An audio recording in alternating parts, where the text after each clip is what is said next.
Welcome back everyone to Souls Charity Marathon 2024. It's Ashwin again, and I am here with some incredible people with an incredible run. So we have Bloodborne all bosses restricted on deck with our runner lingRen and Genso on for commentary. Before I introduce them, I'm just going to let you know that our runner lingRen is Chinese and will not be able to do commentary themselves. That's why we have Genso here, a prolific Bloodborne runner, who's going to be taking care of us. So Genso, say hello. Hey everybody. Oh, good to have you. I hope you're excited for this run. I am. It's been a minute since I've seen a Bloodborne run. So I'm just really excited to be here and to support lingRen in his run. So ready to That's just get awesome. started. Okay, then what I'm going to do is I'm going to let lingRen know in the channel that we have here that they are ready to go, and then they will start when they are ready.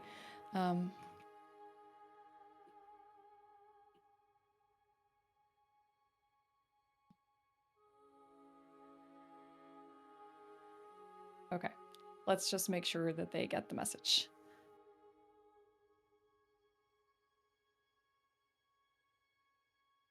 Yeah, we're gonna wish the best of luck to lingRen here as they get ready for this run. Okay, we're getting a name entry.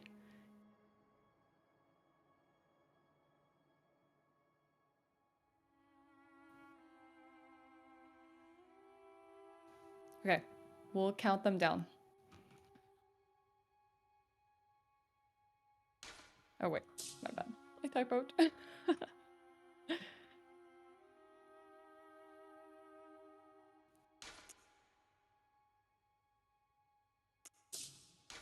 Okay, I think it's happening.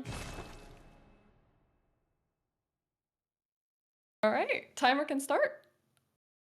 Bloodborne is underway. Woo! That's right.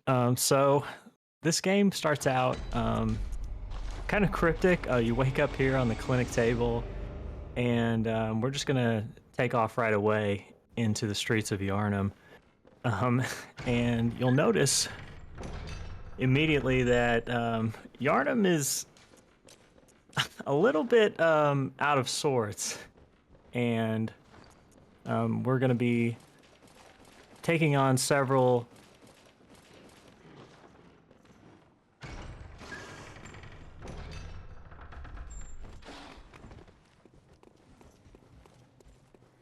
Sorry, I think my mic just cut out there. Yeah, you did. After you said several, there was nothing, and I thought it was just me. But I'm sorry about that. So we're gonna be taking on several of these wolves here as we open these gates, and up this ladder will be the first lamp of the run. So he's gonna pick up the blood vials, and we're gonna be up the ladder. so can you Once we tell get me? Oh, sorry, I don't mean to interrupt. Go for it. okay, once we get out into the streets of Central Yarnum, we're really going to be introduced to a lot of the mobs that are in this area. And they're not very friendly with the hunter. um, they've got a lot of classic lines. So Some what's of them. interesting about the all bosses restricted category?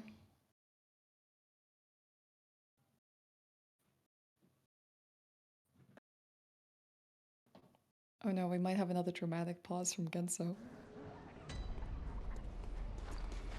What was he gonna say?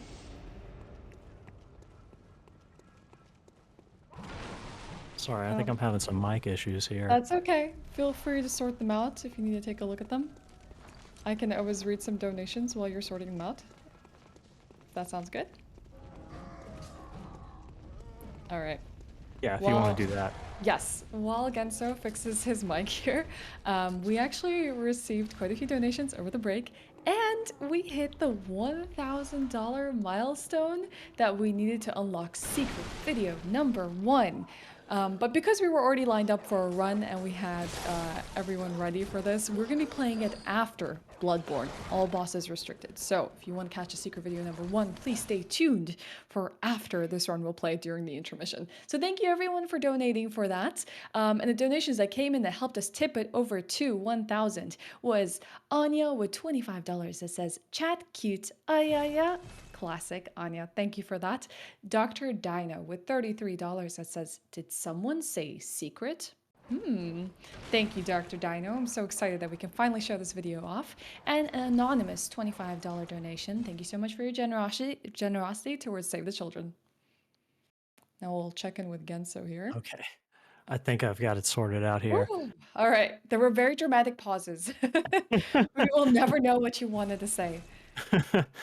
So, it looks like lingRen's at the first major skip of the game, which is actually probably one of the more difficult skips to execute in the run. It looks like he had a camera issue here, but yeah, so what you're going to do is you climb up onto the side of that pillar with a well-executed jump, and then you're just going to jump onto that fence. And if you're able to land on the fence correctly and perform a quit out, you will be up on that fence and you can skip the entire sewer area, which is very helpful for saving about 45 seconds of time.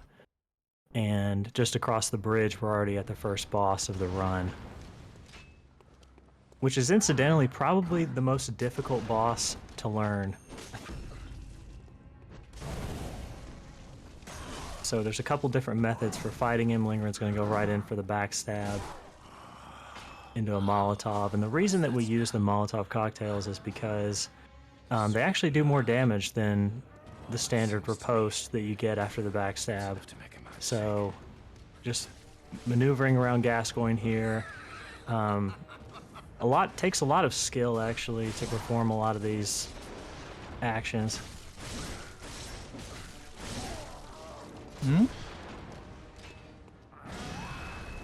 So fill in the second phase here with some transformation attacks.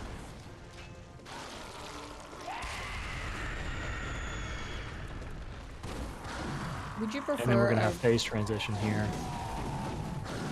would you prefer a reset that's early on in the run or later on in the run? If there was like a reset heavy point. I would say that this as a reset point is probably the most heavy reset point. I would say most runners are probably more likely to reset here than anywhere else in the run. I would say if you looked at most runners' splits for resets, Gascoigne would be the most heavy, by far. I love split information like that, where it like shows you like a pie chart of where you're resetting the most. It's always I don't just like to really look at fun. mine because I feel like it's a little depressing. That's fair. When you've been probably grinding runs as much as you probably don't like seeing that information. That's right. So he was able to get past Gascoigne here, and he picked up the Blood Gem Workshop tool. And the Workshop tool is very important to allowing us to upgrade our weapons. So definitely don't want to skip out on that. He lights the lamp here in Cathedral Ward. It's probably the place that we're going to come back to the most in the run, given that we have several different bosses junctioning out from this area. And he's going to be moving down to the next area of the, of the game, which is Old Yarnum. And also probably another big reset point is just this area here with these dogs, which is infamous with runners. Does a great job of getting past them and opening the door. Now, oh, he's got the troublesome dog here. Oh, hate to see Actually it. did a pretty good job of getting Yeah. past it. That can be a huge reset point. That dog can get you stuck in the door. That guy can shoot you in the back, and it can all happen in under about a second. So it's definitely not something you want to take lightly. He speaks to the NPC though and picks up these fire papers, which are very important. We're going to use the fire papers on the next couple of bosses. Opted for a safety quit out here. Do all runners use an SSD of sorts to like load Bloodborne? Because I can imagine these load screens can get very like long. running on console? lingRen's running on PS5, so he Oh, does have an really? SSD. He does have an SSD, I believe. Okay. Yes. How many runners are actually running on PS5 versus PS4 these days? I would say most runners are probably using PS5 now. Okay. Um, I And like, believe some runners are probably still using their PS4 Pro, if they had access to PS4 Pro, um, specifically for the modifications that can be made to it to allow a little bit easier practice. But most people are probably performing all their runs on PS5 now. and is it because of the SSD capabilities or just loading faster, like just better So PS4 technology? Pro actually does have SSD capability, but it doesn't come standard with the console. You have to Right. actually Mhm. purchase SATA SSD separately and install that, which is pretty easy to do. You can do it in about 5 minutes, but I would say um, it's most people have moved on to PS5 at this point. Oh wow, is he gonna go for the?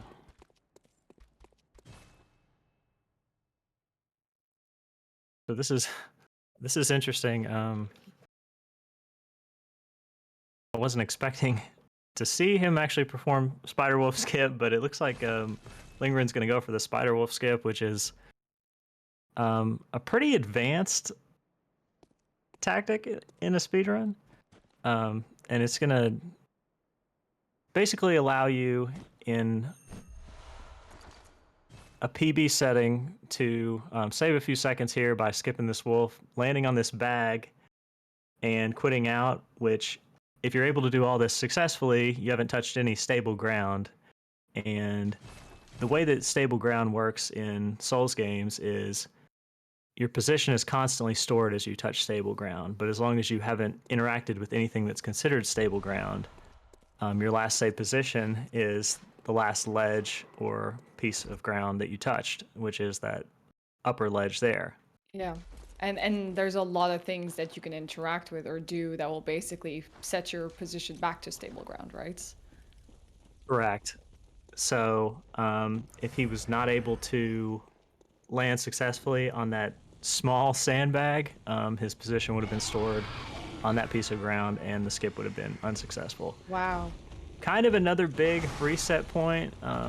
Bloodborne's notorious for having a lot of early game reset points, as we're off to the second boss of the run, which is not quite as difficult as Gascoigne, but can be very annoying in her own right.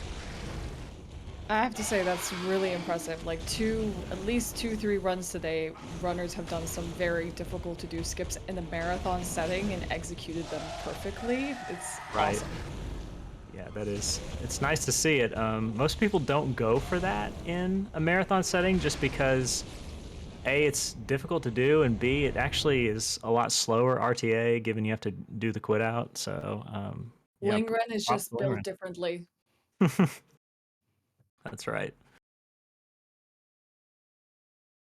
So the strategy for BSB is basically just backstab into charged R2, and because we have the Beast Blood pellets now, we have access to a ton of additional damage that we do not have access to before getting those. So where we were using Molotovs after a backstab on Gascoigne, we're now going to be moving into the primary strategy of the run, which is when we get a backstab on a boss that's able to be backstabbed, we follow up with a fully charged R2 to get the maximum amount of damage.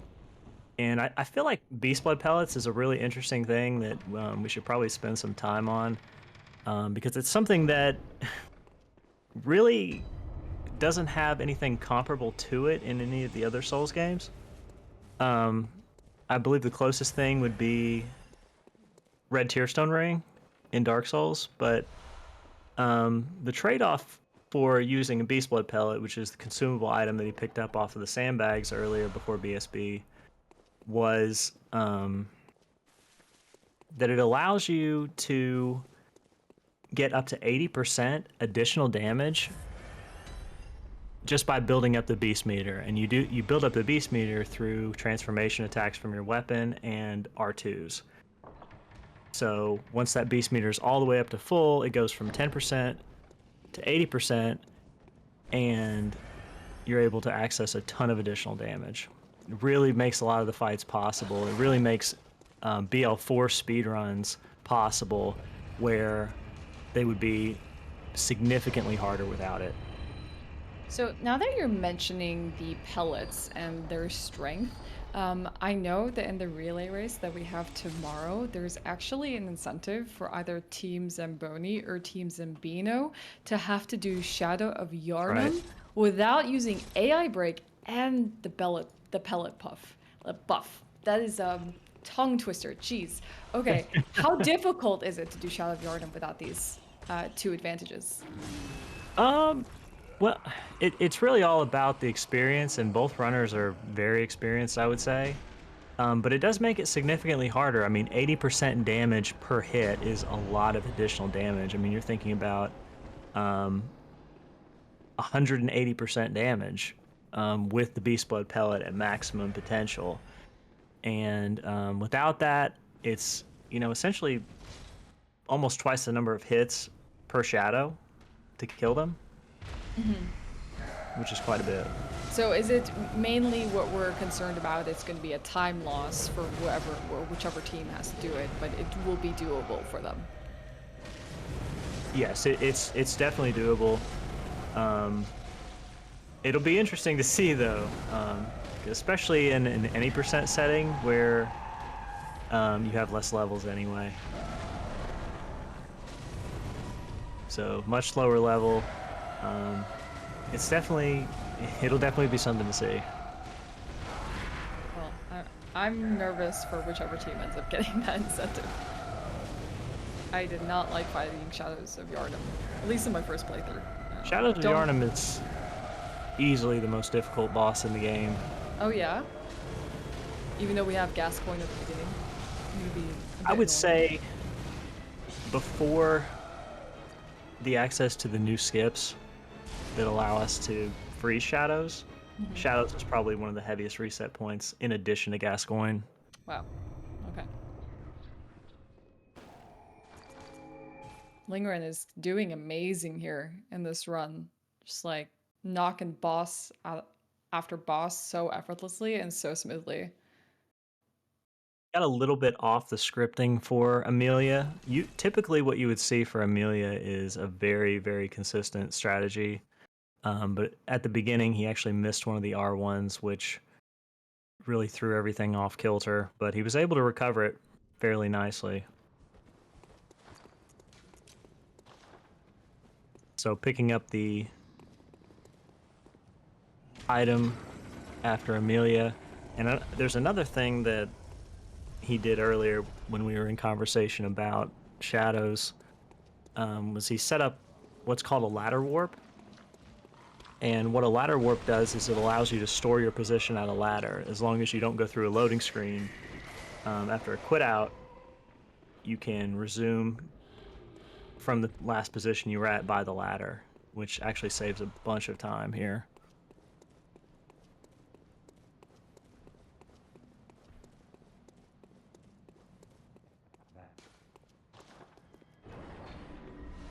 Making his way down to the password door, which you can't open until after killing Amelia. He's going to pop the gem. A gem that we only use for one boss in the run.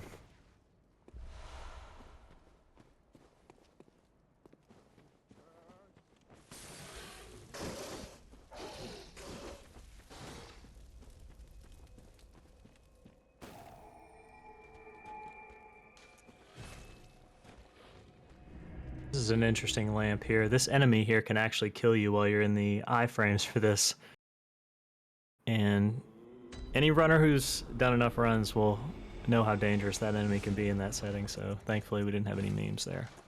Is it that when you're like interacting with the bonfire or as you're coming out of it, like, or like during the actual? I can't imagine you would die during the actual iframes. So you're actually, um, it's hard to describe, but your character's hitbox actually moves under the plane Oh, of okay. the ground. Yeah, that makes sense. And he has an attack where he stabs the ground with a torch. Yeah, And when he stabs the ground, he's able to reach underground and it's he can wild. kill you. Yep. Okay. It's pretty That interesting. makes more sense.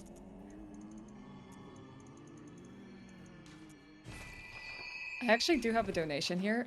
Something that I did get to mention before the start of the run, but this run did have an incentive that a lot of people have been pouring love into throughout the entire beginning of the marathon, where lingRen will basically need to fight Orphan of Kos without the gun parry. And that was actually just met. So thank you for all of those donations that made that happen. The last one that tipped it over was a $12 donation from Anonymous that says, like it, Orphan Hype, which I imagine was saying, let's go Orphan Hype.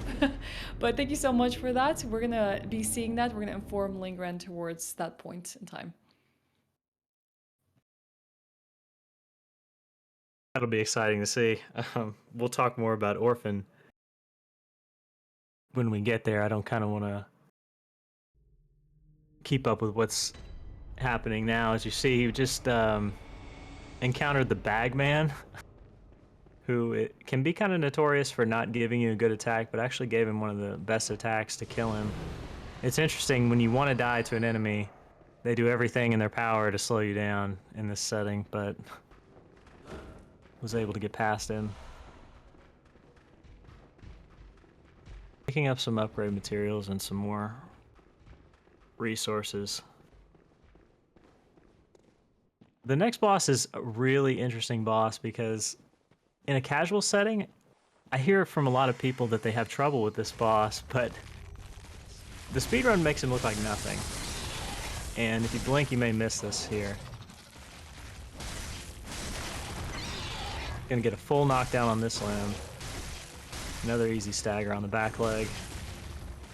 4 hits to the knee and a charged R2. Well, looks like he missed a little bit of damage there. Yeah, but cleans it up.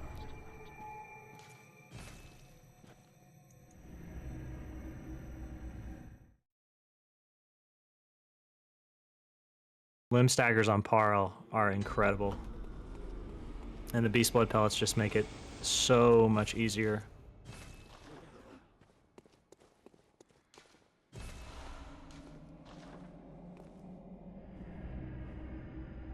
Another thing, killing Parl gives us access to a resource, and it's the ability to purchase bolt papers. And bolt papers are going to help us as well boost our damage against the next boss. They do kind of taper off in terms of their potential towards the end of the run, but for these mid-game fights, they're still pretty good.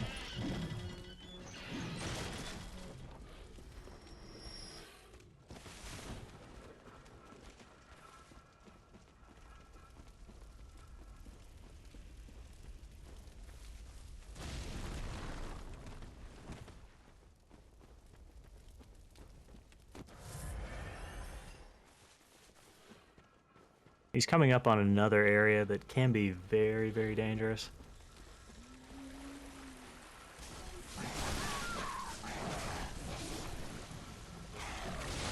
It's interesting. Oh, and that's exactly why.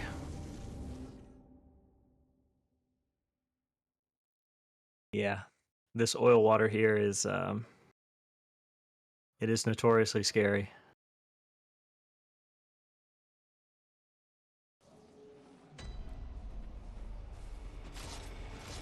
There's actually another skip that would typically be used in this segment to bypass that. So lingRen is opting for a more difficult path through the woods. Typically we would go to the right, and there's a small bit of geometry there that we can actually jump up on and skip this entire water segment. Is that hard to do? Is that why he's electing to walk through the water segment instead? It's actually probably the easiest skip to perform in the Oh, entire wow. game. So we went from like lingRen choosing to do a really difficult skip earlier on with the was it the wolf spider skip, to now taking a more casual approach to this area. Right, so yeah, this would be something that you would only typically see in a glitchless run or any other run where you wouldn't take that path through the woods anyway, and you would be forced to go through the oil water, which some of the any percent categories do actually force you to do that. But yeah, you saw firsthand exactly what can happen when you try to run through that water. If those two enemies want to, they can just completely wear you out. But yeah, now he's performing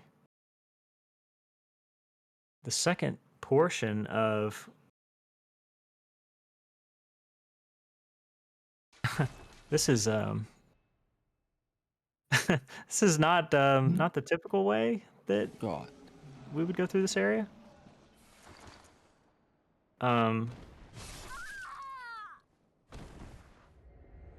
This is a really fascinating marathon run, I gotta say. But This it has its risks, as we see. yeah, so typically you would only see this performed in an any percent run, or the all bosses run on the +9 route, which I'm not sure if we're opting for +9. I would assume, based on that he is going for the +9 route, which is even more interesting for a marathon setting, given how much difficulty it adds to the run to be +9 versus a fully upgraded +10 weapon. And +9 is something that really only kind of became prominent within the last year as an alternative to +10. And given how little time that it can save over +10, I'm not sure that we've ever actually had anybody do +9 in a marathon setting. I mean, I think it's so interesting to watch, which honestly just has me saying, you should be sending your love to lingRen over here with some donations, letting them know that you're enjoying the run. You can always donate to the marathon with !donate or purchase any of the merchandise, which also the proceeds will go towards charity. But if you want a message for lingRen, then I would say definitely put a donation their way. And you can also choose any of the incentives of upcoming runs.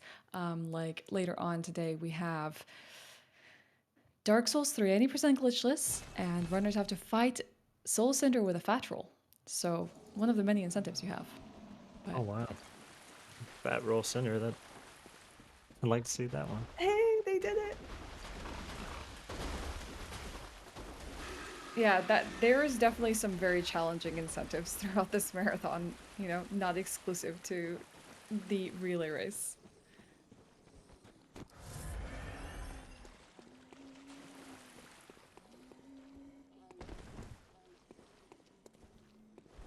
Okay, And so after performing hut skip here, we're now on to the next skip, which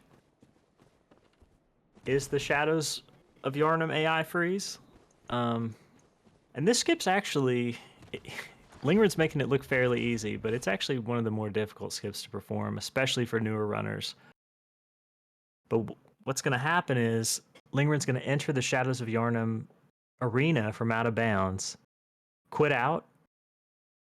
He's going to be on the stable ground outside the arena, and now that he's triggered the fight and he re-enters the arena from out of bounds, the Shadows AI trigger is actually the fog wall that spawned in on the side of the arena. So because he avoids the fog wall, the shadows are frozen. this is really cool. Is it an easy AI break to do? The AI break itself is easy to do. The skip to get in position for that is not easy Not to do. easy. Now, there is an alternative that was discovered recently. Similar to the AI freeze that's used on Aldrich in Dark Souls 3,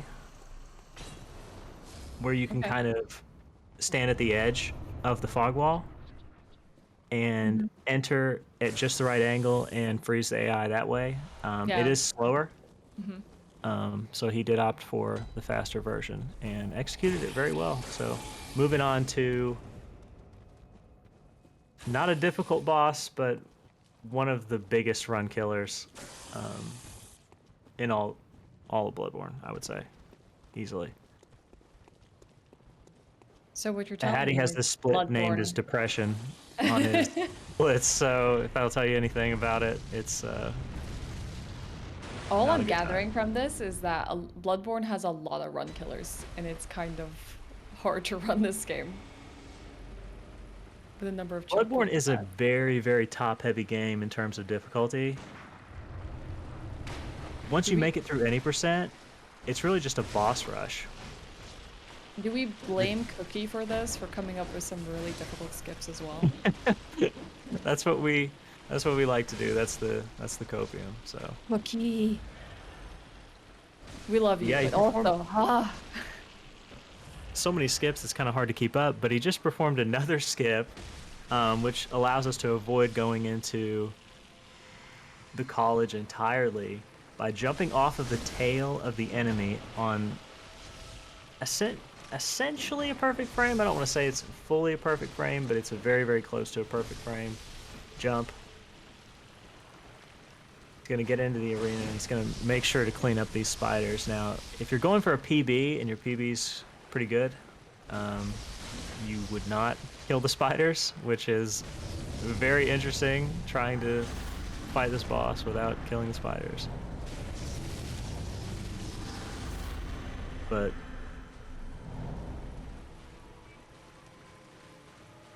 gets the teleport cancel. And this boss always goes to the same exact location every single time. So if you can use that moonlight, you saw it right there, lingRen was trying to use the moonlight to line up his position. And then goes to the third spawn. Cleans up the boss fairly easily. Makes it look easy, but it's very difficult for runners actually to get to the point where they're comfortable in the first phase, Rom teleports, finding the moonlight, and then moving to the third location.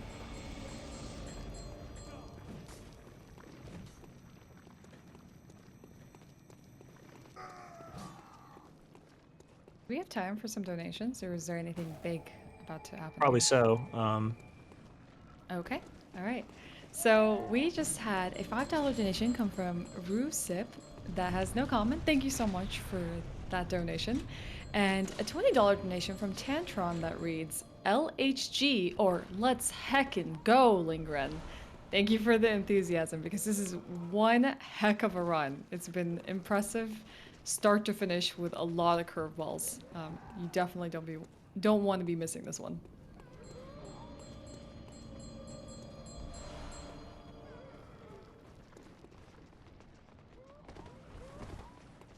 Okay.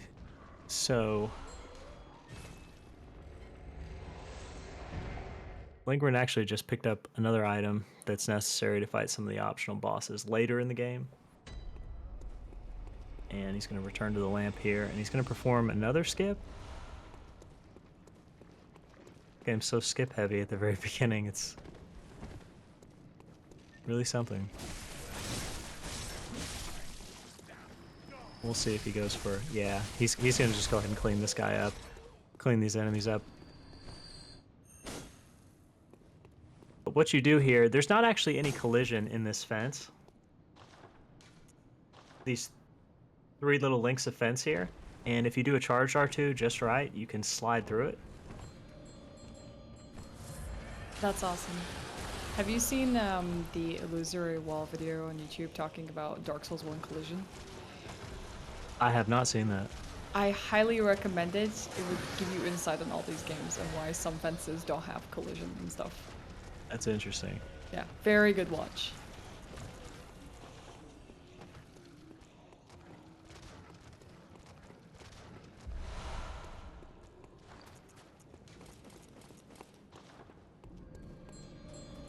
Picking up the mid-game drip, which most people don't care too much for this set.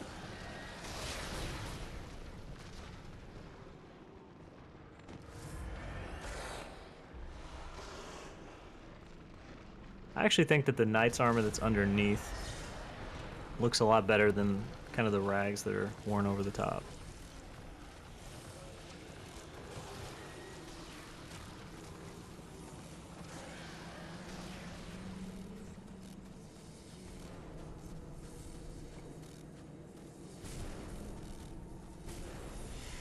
lingRen's moving past the coffin spit shooters, yeah. Just saw it took kind of a too wide of an angle. Took some damage from one of the coffins.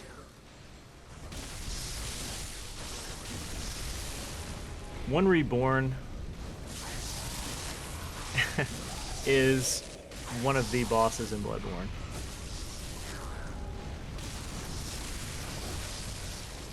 It's a boss that has a script, but it can go very wrong very quickly with all these enemies throwing fire, random corpses falling.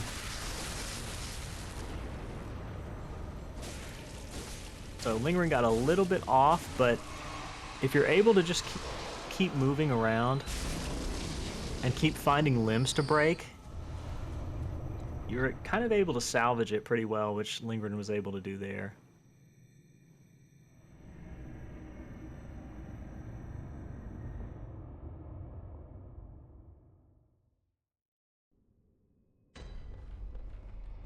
Best thing to remember when you're fighting one Reborn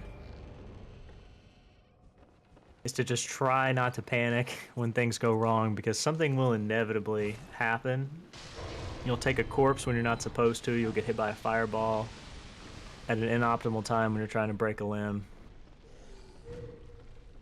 So props to lingRen there for that. I would not be able not to panic. I think it's like kind of like the default state when things go wrong, unless you have so much experience under your belt, you probably will do the wrong thing. It's really easy to do the wrong thing in that fight too, because there's so many things coming at you from off screen. So Yeah, there's I always a believe little that. bit of luck involved in stuff like that, I feel like.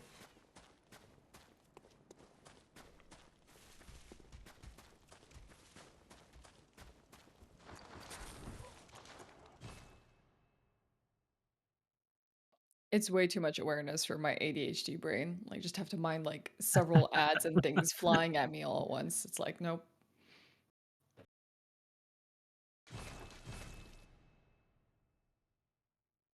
lingRen's actually into one of probably the longest running segments in the game, unless you count the entire DLC, which is a long running segment, but there's a lot of bosses in between. This is just a long running segment. Does long running segment mean I can say something? Sounds good. Oh, perfect. All right. Well, if any of you are just tuning in, we just began the marathon today, about 5 hours ago, so there's still a lot of runs ahead of us. 2 days packed with Souls content, bingo, randomizers, relay race, you name it, we probably have it during this marathon, including a bingo coming up next, actually, with some Dark Souls 2. So that one is definitely our first bingo coming up for the marathon. I would definitely recommend to catch that. And while you're watching, if you want to support this marathon at all, you can always spread the word to your friends by sharing any of our social posts, letting them know that you're watching, to come out and hang out and support the runners and support everyone who's putting on this show. It's been a laborious project by the community for the community, and we hope you're all enjoying it. But if you do find yourself financially comfortable this time of year, it is the season of giving. Do consider donating towards Save the Children, where all of our efforts will be going towards making children's lives better around the world. And little as $1 makes a huge difference, though I think the minimum that you can donate is probably 3. I would need to confirm that. But as little as $3 can make a huge difference in lives around the world, where Save the Children is maximizing your donations to make sure they're saving lives. So exclamation donate if you want to put something towards that, or you can check out our really, really cool merch store with special Christmas sweaters, I would call them, because they're knitted. They're Souls Charity Marathon themed, and they are absolutely incredible. And they're limited edition, so you won't be able to get them any other year. And proceeds also go towards Save the Children. So please do check them out. Do consider donating if you can, or just spread the word. And we hope that you're continuing to enjoy your time at Souls Charity Marathon. All right, Genso, back to you. Okay, thanks, Ash. Um, yeah, lingRen's gonna be moving back through the Forbidden Woods to come up to the backside of this area, which actually takes us back to where we began the entire run at the clinic. And it's really interesting. You hear a lot about, especially in Dark Souls, how the interconnectivity, but this is probably that moment in this game where you come up here and you realize, oh my gosh, I'm back where I started. And everything just kind of loops back in on itself in that way. So I think that's beautiful. The level design in some of these games are absolutely incredible, where you find yourself just coming back around to the same place through like multiple locations. it is, right? So at the top of this really long ladder is the other side of the graveyard and the locked door from the beginning of the game.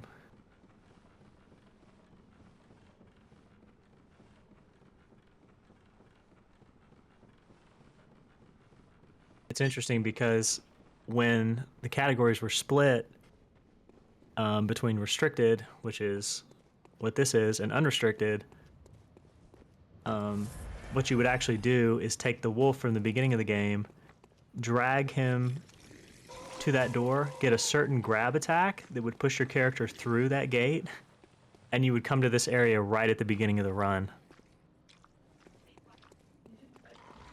Categories were ended up being split because of how difficult it was to actually perform that in runs, I and was about to ask that next. I imagine that one was really annoying to do. it is very, very annoying to perform, especially in a run of this length where, you know, a reset sends you back to the clinic and you're essentially just farming for wolf grabs to push you through the fence.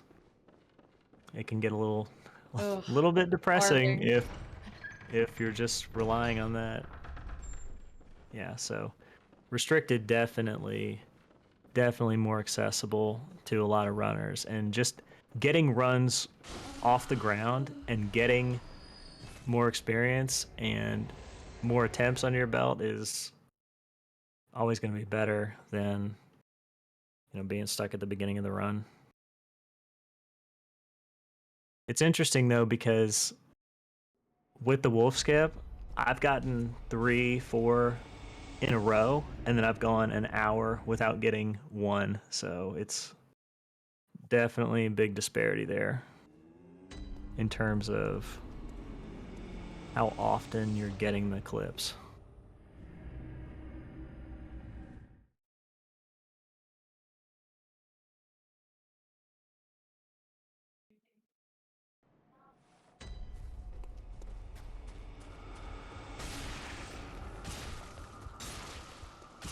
But the entire reason that we go back to the clinic is to pick up, and I don't think I mentioned this earlier, um, there's an item that you need to actually access the true ending of the game that allows you to fight the true final boss. And that item is called the umbilical cords, the thirds of the umbilical cord. And what you need are 3, there's 4 in the game, but you need 3 umbilical cord parts, and you have to crush those, and after crushing all 3, you do get locked into the true ending of the game as lingRen encounters one of the rougher enemies in the game at one of the more difficult doors. But that's going to put us on the path to the true ending. And one of those he picked up from the NPC that was in the clinic, namely Iasefka.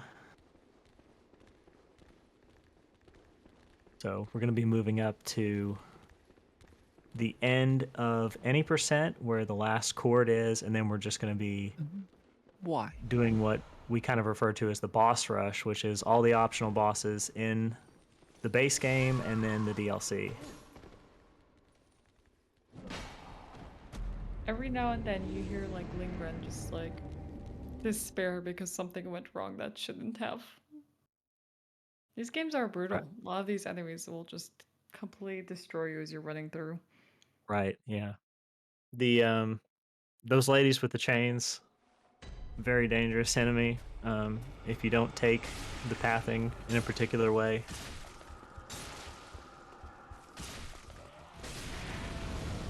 They're very good at cleaning your character up, so.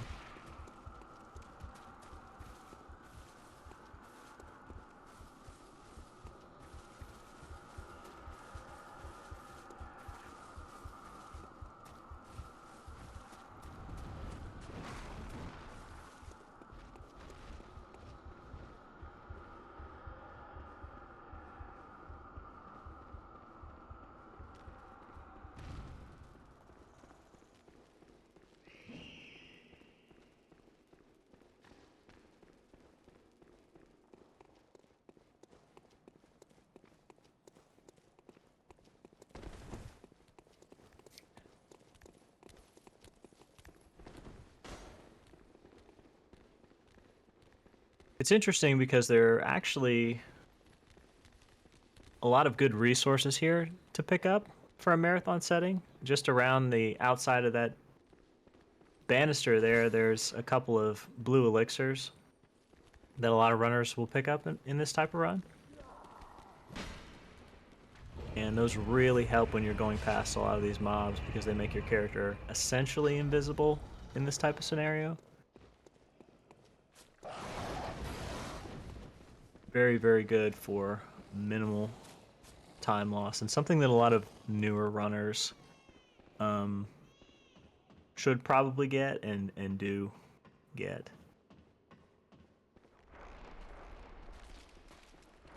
I'm just excited to see what other deviations and differences lingRen has in this run for us. He's kind of keeping me on the edge of my seat right now. Yeah, right? Like, you just don't know what he's gonna come up with, so it's like very fascinating.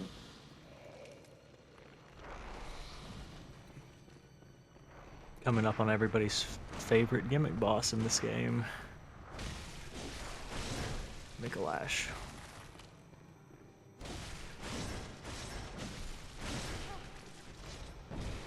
So Mikolash is the host of this nightmare that we are in currently. And in this first phase, he only has one move, which is to spam this tentacle, which is good for us because we can just build beast meter off of them.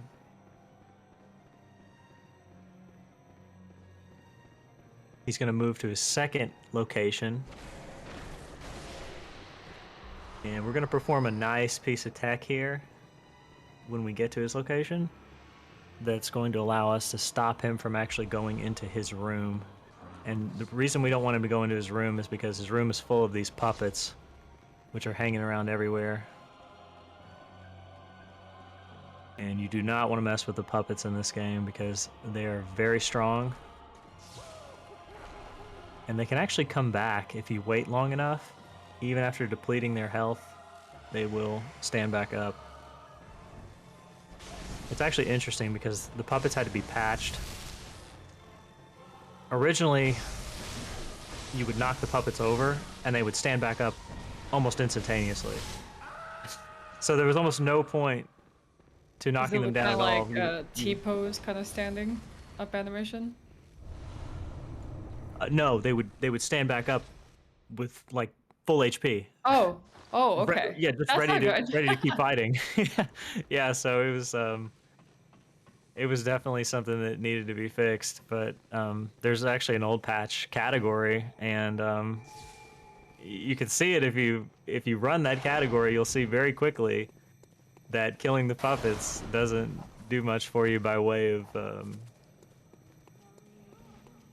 making the fight any easier. As lingRen executes the drop perfectly on Miko, blocks him from going into his room, which it's really, really essential to prevent Miko from going to his room if you're going for a PB. Because, oh no. Well, he missed the drop, but it's essential to prevent him from going to his room because you lose about a minute running around to get into his room. Not to mention the additional time it takes to run from his room up the stairs to where the next lamp is. So it was very well executed for him in the fight.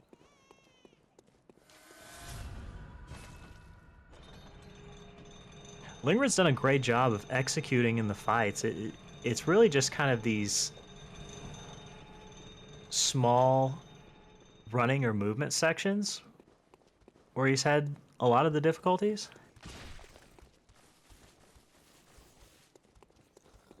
Which I would say for any runner, if your fights are good, then you're definitely doing something right.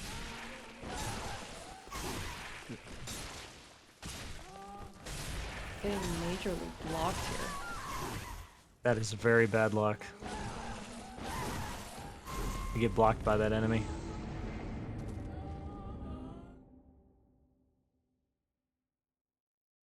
I mean, to me, running these games, this is kind of what always seems to be the most annoying part is like enemy behavior, and then every now and then you learn like, oh, they can do this. I wasn't aware, and they can get you in like new ways. So I feel Right. like the route to like your next destination is always going to be the thing that is most treacherous, especially because fights are like a lot easier to just practice while these routes can vary at any given time due to AI behavior. Right. And sometimes things happen so infrequently that you're never prepared. Yeah, and you can't practice that. It's just like the wealth of experience over time is just going to help you deal with it. Right. Yeah, I mean, I have 2,500 hours in this game, speedrunning it, and I still see things that are brand new to me.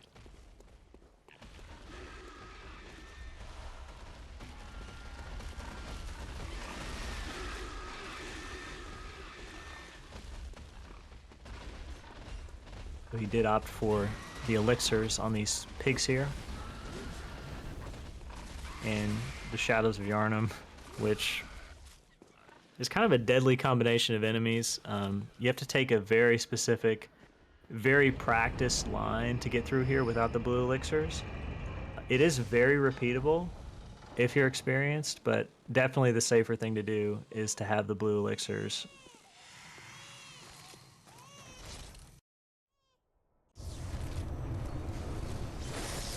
This is actually the final boss of any percent of this game.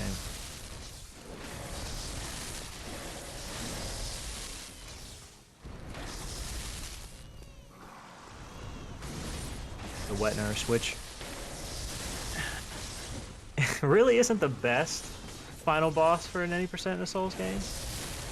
But I think most people would kind of argue that the majority of the interesting bits of Bloodborne are all the optional bosses in the DLC. The strategy here for Wet Nurse is pretty simple. We're just going to be literally walking behind the boss. She's going to give us one of a few attacks, but really we don't have to dodge, and our Beast Blood Pellet is just going to take care of most of the heavy lifting because she does have a ton of HP. If you fight that boss without Beast Blood Pellet, it is a long fight. Very long fight.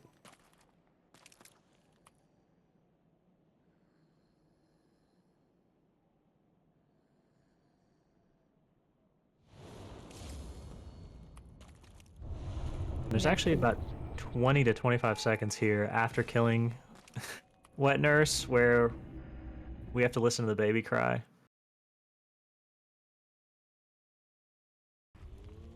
Pretty unsettling, but the entire motif of Bloodborne is kind of how unsettling it is, so it fits really well.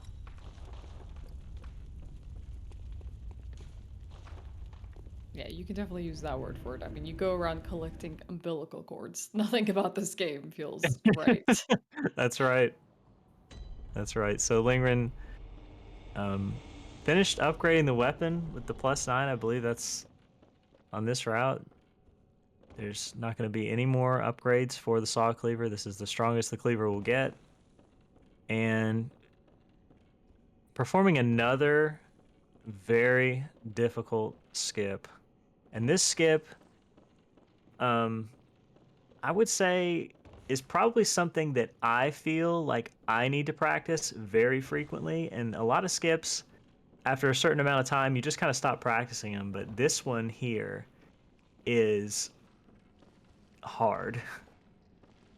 It's essentially the same as the tail jump lingRen did earlier before ROM.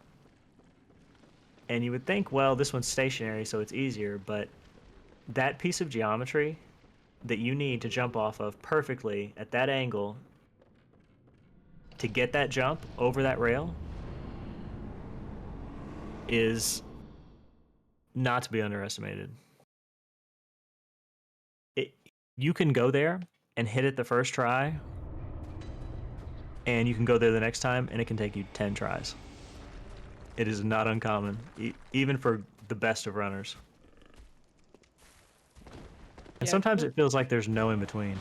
yeah, collision in these games are just so strange. It feels like it's just like that micro like difference is what's gonna push you off or send you right over the railing. This is a great skip here. So this is what we call Nightmare Frontier skip. And very easy to perform. lingRen walks up to the edge where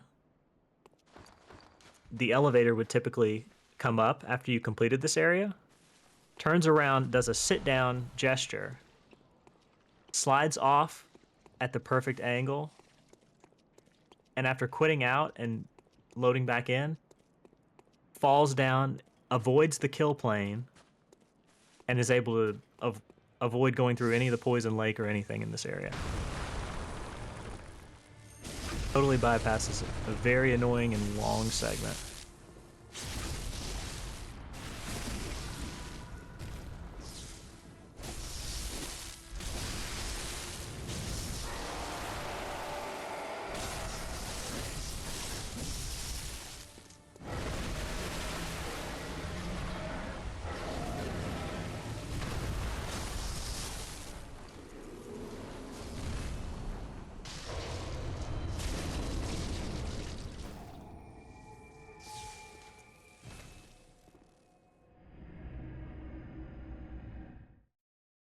Amygdala did a little bit of trolling there. lingRen missed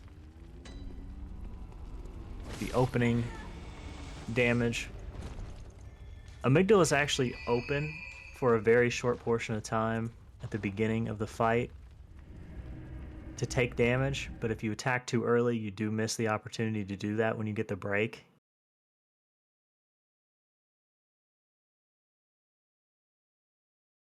So able to clean that up.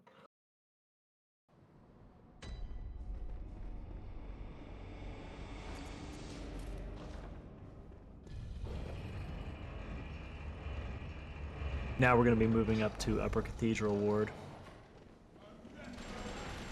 which is going to be our last stop, I believe, before heading to the DLC. And that's kind of where most of the fun starts.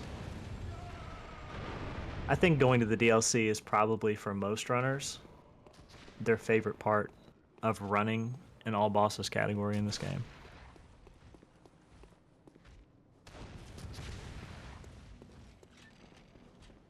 Shame you have to do all this just to get to the DLC. Very That's kind of the execution heavy. payoff, though. Okay. You do all the difficult parts, which any percent ends up being most of the difficult parts, and then you get to be really strong in the DLC. Go in there, take care of business. What's your favorite boss to fight in the speedrun? My two favorite bosses are Garamon and Shadows of Yharnam, but I don't get to fight Shadows of Yharnam unless I'm doing glitchless. Right. I'm wondering, like, does that take the joy out? Like, I know it's a time save, but I know sometimes I will find it a bit boring if all I'm doing is AI breaking, as cool as it is, because it just doesn't allow me to, like, fight bosses. It is kind of a shame, but it saves so much time. It's kind of impossible Yeah. for it's kind of impossible to just not do it, you know? It's one of those things where as interesting a fight as it is, losing 15 or 20 seconds to that boss would probably just end up making me hate it. Oh, Yeah, of course.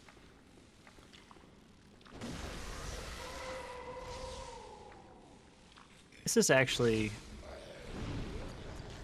one of the more difficult skips. Um, it's an interesting skip, and there's a lot to this skip. But what this skip does is it allows us to skip going through this entire orphanage by attacking this enemy through the door.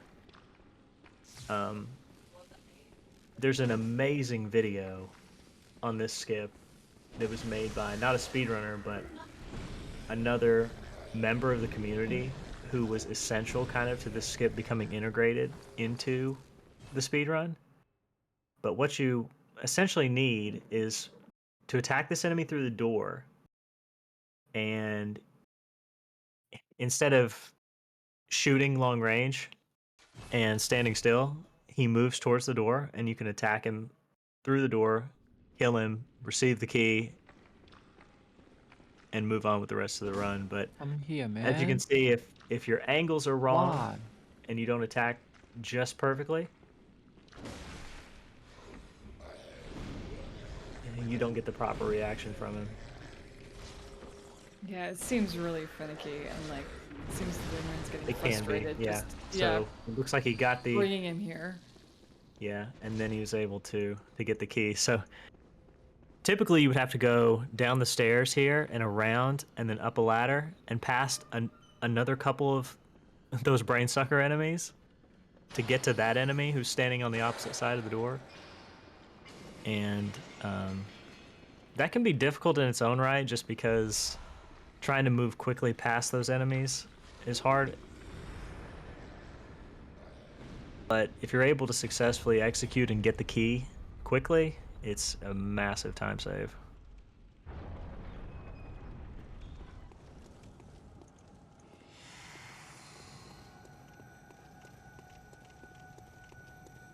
Let me know when I have time to read a few more things. Yeah, we're coming up on a couple of bosses here, but then after that, there's a fairly big running segment. Perfect. Yes. Let's do Yeah, that. so Celestial Emissary, kind of a forgettable boss, but this boss can be a nightmare. But lingRen's just going to opt to kill all of the ads, which is definitely the smart thing to do in a setting like this. This boss is one of those bosses where sometimes you're just scratching your head going, you know, how did that happen? But essentially what you would do typically is do what we call YOLO Emissary, where you just kind of run up to the one who's the main one, the main body who takes the damage, and avoid all the ads. And most of the time it works out fine, but occasionally they come right up behind you, and it can be over in just a couple of seconds if they all gang up on you.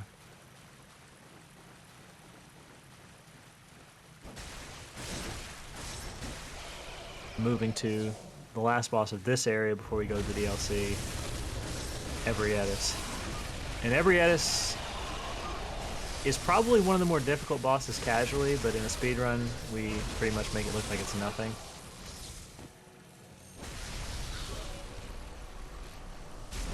because of the way the fight starts, with Ebrietis having to kind of gather herself and stand up, we're able to kind of chain stagger her to death. Whereas if you died at this boss initially and have to come back, she's already standing up. So it's kind of a scenario where once you've mastered the game, you can make it look easy. But for a casual, it's definitely a different experience.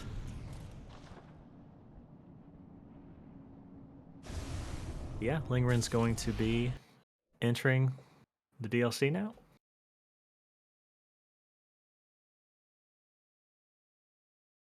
So, Ash, have you had Yes, of something? course. Yeah, now would be a good Yeah, time.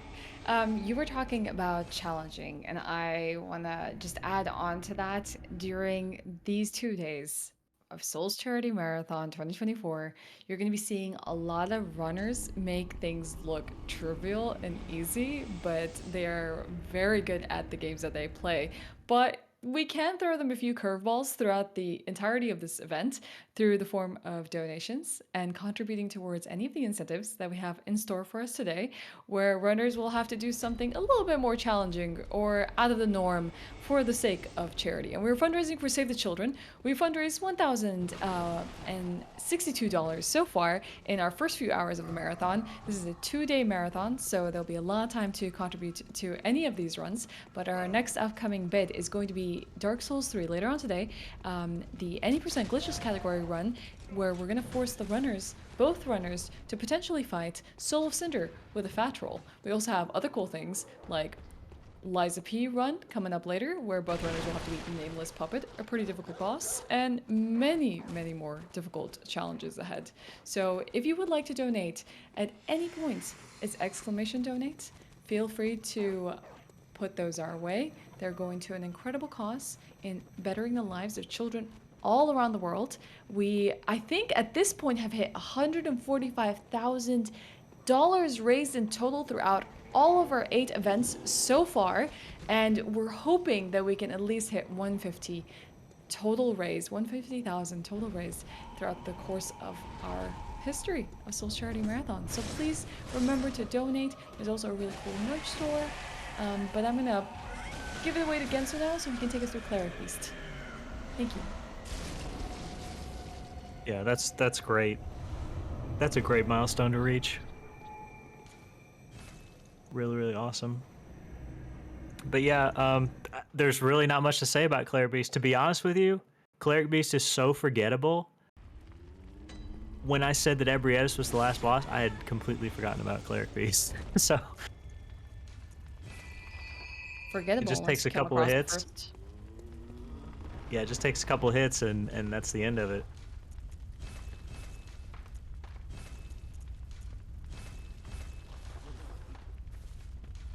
The lingRen's just gonna stock up here on some items for DLC in case we have to return to any of these fights.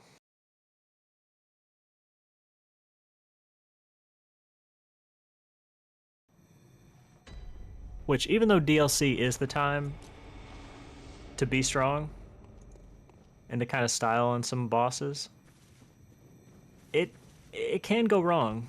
Bosses here do a lot of damage. I mean, this is endgame content, and our character is pretty under-leveled for this content, to be honest, even though we have the resources and we have the DPS. Our health is quite low. In Bloodborne, we do not level HP in the speedrun.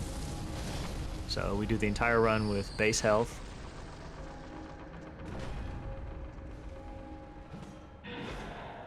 So it just kind of goes to show like how far Bloodborne speedruns have come, especially with access to Beast Blood pellets.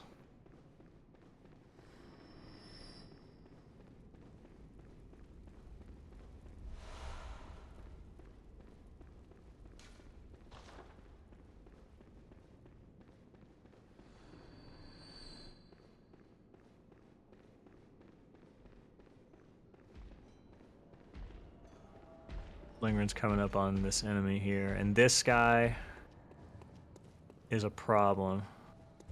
This guy can wedge himself in that door just right if he wants to, and completely end your run.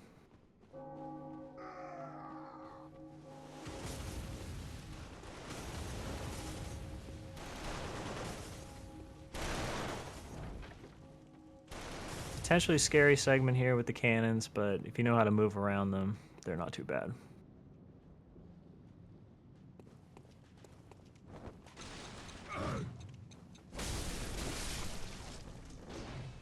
lingRen's just gonna let these enemies walk past. No shortage of enemies in doorways today or paths. I think they were just kind of going for that with this game.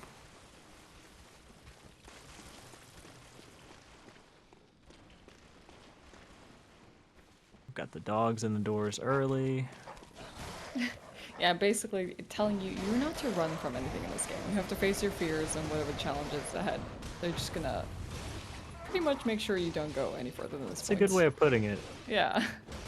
You shall not pass.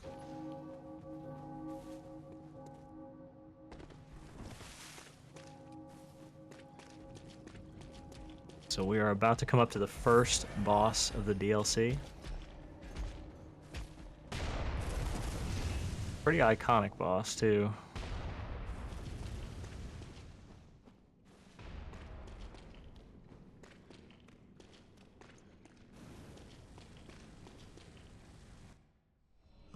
The strategy for this boss is quite quick. So again... Oh... That was the Canadian Ludwig. I haven't actually ever seen it in person. Marathon special. So Uh, what is the Canadian Ludwig? That is... wow, I'm speechless. So essentially it's a meme that is so rare that you would never even consider that it could happen. But basically, changing equipment in certain ways or using consumable in a certain way can adversely affect Ludwig's AI. But it's so improbable that you would have to be almost frame perfect in getting it to happen and also just be that unlucky.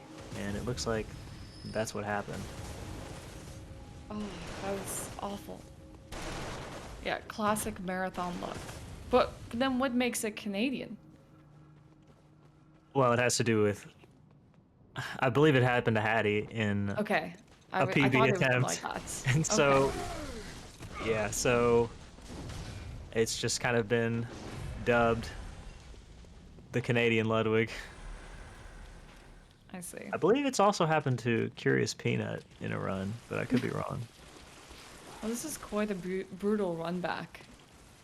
Like on Yeah, it's a death. pretty long one. There's Yeah. a lamp here, but we never typically grab it because Ludwig is so... The strategy is so foolproof that as long as you execute it, it's pretty much a shoo-in. But because Ludwig always opens the first fight with a jump opener, and essentially we can chain limb breaks until we get second phase. And when we get second phase, we have so much beast meter that all we have to do is run up to Ludwig and hit him a couple times, and the fight's over. But Well, poor because of lingRen. because of the Canadian RNG, we did not get to see that, which is unfortunate because, I mean, that's the kind of thing that, you know, if that happened to anyone, they would probably lose their run there. And then he's got this big guy shooting cannonballs because he took the path to the lamp. But yeah, that's the kind of thing that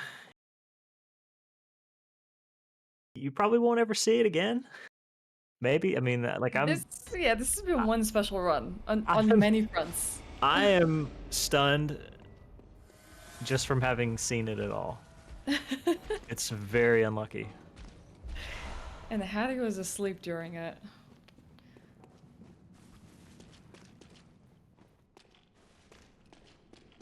He might have flashbacks if he saw it.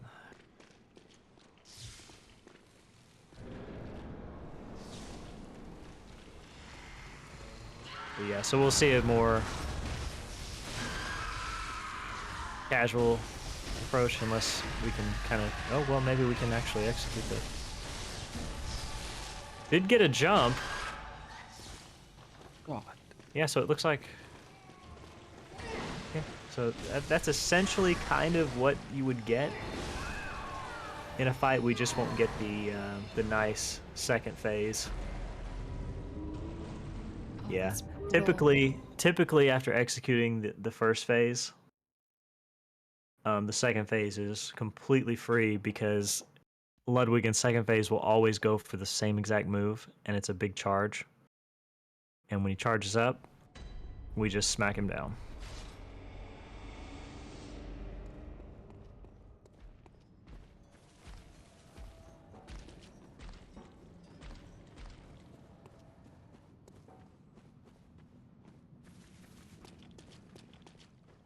It kind And of then just goes to show luckily you, you like just I took said, a, that yeah. even though our character is very strong, the enemies here do a lot of damage. Yeah, I mean, like, obviously you're not upgrading HP because that consumes time, so everything is really deadly and you just gotta hope nothing goes wrong.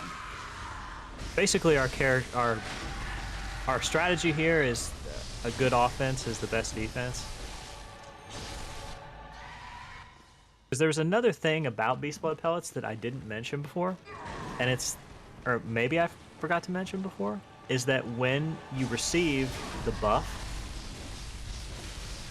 which is indicated by the meter above on the screen, you actually take more damage in proportionate to the amount of extra damage you're doing. So if your character is doing 80% extra damage, then you're also receiving 80% more damage. So because of how strong we are, the downside is that we're that much flimsier as a character. That's okay. High risk, high reward. Nature of speedrunning. Pretty much the entirety of Bloodborne speedrunning. High I mean, risk, high reward. I would like to try this, but I really want to see if, like, we get to the point where emulation is more stable, because I feel like practicing this game would be a lot nicer via emulator than a console. But That's maybe true. Yeah, I should give it a Blood try on the PS5. Bloodborne speedrunners dedicate a lot of time to practice, and by that I mean the additional loading time, reloading from USB save repeatedly versus the amazing tools that are available to all Souls runners on PC.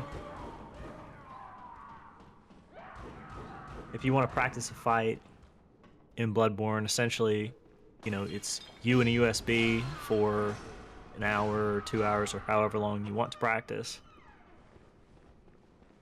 And, you know, how much of that time is actually you fighting the boss versus, you know, you loading, going to the PS5 Yeah, dashboard, you know, and doing all of these peripheral things that aren't actually fighting exactly. the enemy Exactly. that you want to fight. That's the kind of the pain. And like even though I've like tried to do some console stuff, the pain is always just like, okay, getting back in to do more practice. Um It's and a that's challenge, yeah. yeah, that's one of the reasons I have never looked into the Bloodborne speedrun, despite loving this game. And it looks really cool so far. But I hope maybe there's like a realm where we can start using the emulator more reliably. I think that day's coming. I It think, is. We are making improvements on there, so. yeah, I mean, I think a lot of people have seen the developments. I mean, it was huge news, you know, a few months ago when Bloodborne was everywhere with the PS4 emulator, and oh my gosh, you know, it's fully, like, not fully playable, but it's playable. You know, it's in a playable state, they called it. They said that for Demon Souls as well, for the OG, but it took a lot of tinkering with the emulator to get it to run just right, and then even then for everyone, it wasn't like perfect, but it got very good towards the end of it. Right, yeah. The Demon Souls on the PS3 emulator is I would say it's probably better than playing on PS3 at this point. Oh yeah, 100%. So I have no doubts that PS4 emulation will be there probably sooner than later.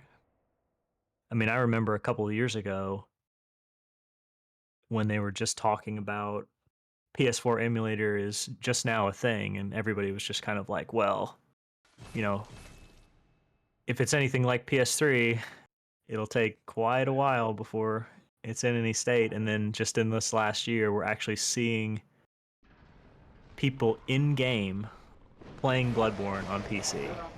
Even though, you know, there's some, you know, funky textures or sound errors and whatnot.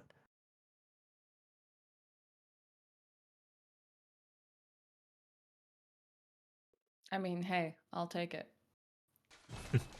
It's interesting because, you know, Sony has to see that too, and you know, the way My Sony Oh, is, you know, with God. it kind of makes everybody wonder, you know, is a remaster. Well, there's always people wondering, but yeah. an There's official no shortage of remaster. that.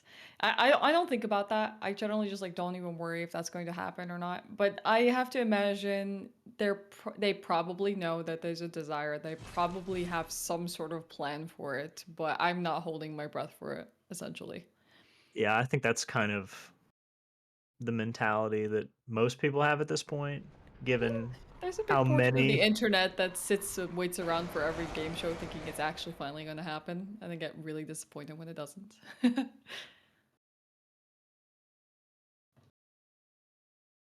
lingRen's actually opting for a very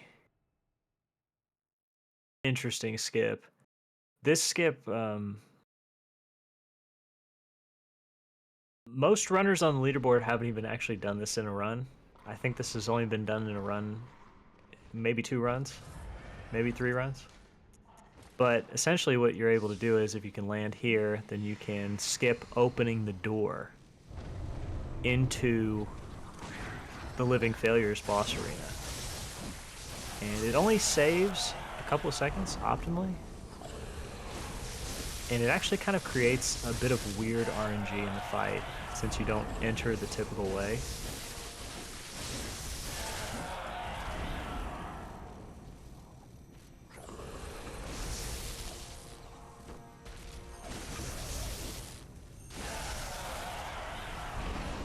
Yeah, essentially what Living Failures is just spawn killing these failures. If you leave that failure over there be, you can just keep killing this one here, keep spawning in the same spot, and with your high damage, it's pretty easy to do.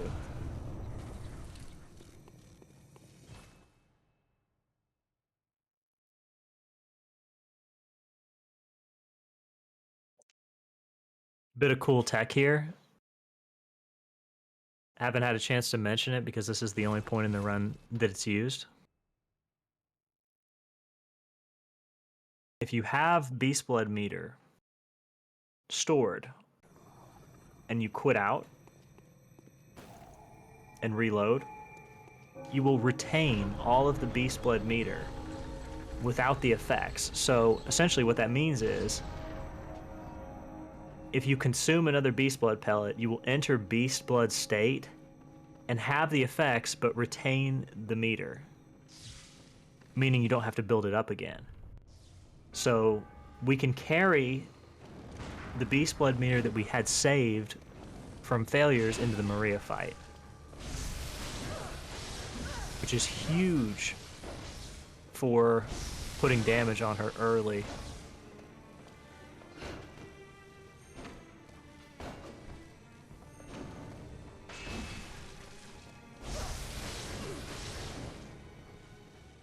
As this really cool fight progresses, I just want to let everyone know there is a merch giveaway happening in chat right now. All you have to do is type an exclamation enter if you'd like to win. Thank you for the generous person who has decided to do that.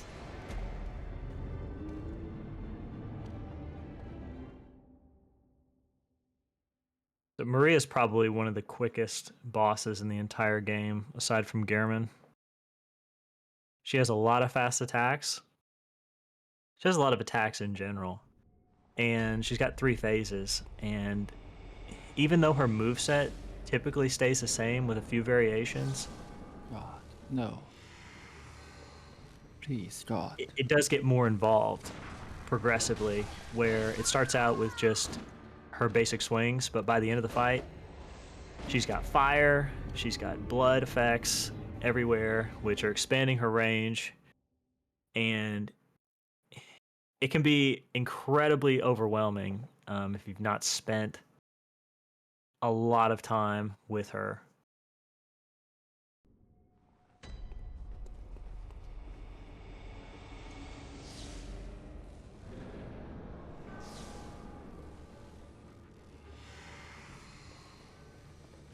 So I'm guessing now that you don't have that blood, the beast blood pellet build up, it's a lot harder to rinse and repeat Right. this fight. Right, yeah. So you just end up having to do a lot more hits early on in the fight. And the ending, especially with +9 versus +10 Why? weapon, you're not going to have as clean of an ending to the fight.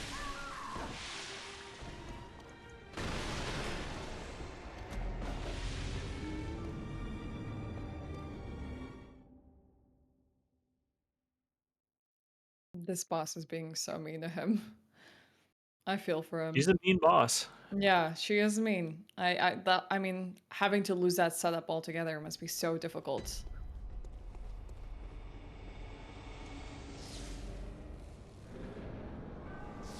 Well, you In know what to do, glitchless, chat. it's actually banned for use of the Beast Blood pellet retention method.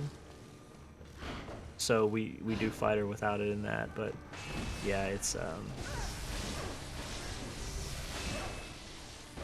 definitely a lot harder.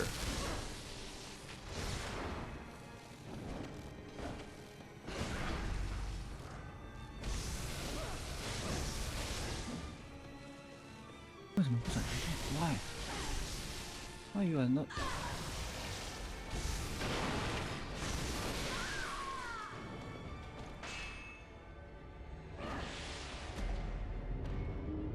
So, what's happening here, Genso? Because I imagine lingRen is trying to find like a particular behavior of Maria, and she's not doing Yeah, it. so there's a bit between the second and the third phase of health that you need to go through to trigger her third phase.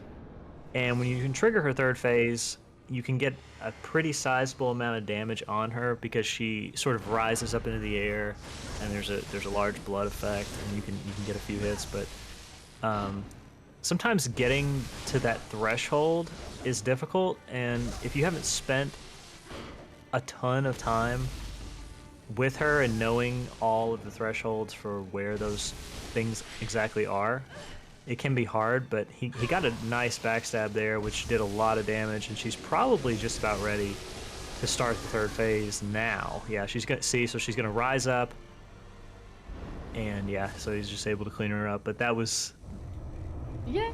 nicely got done. it! Nice. Finally. Good job.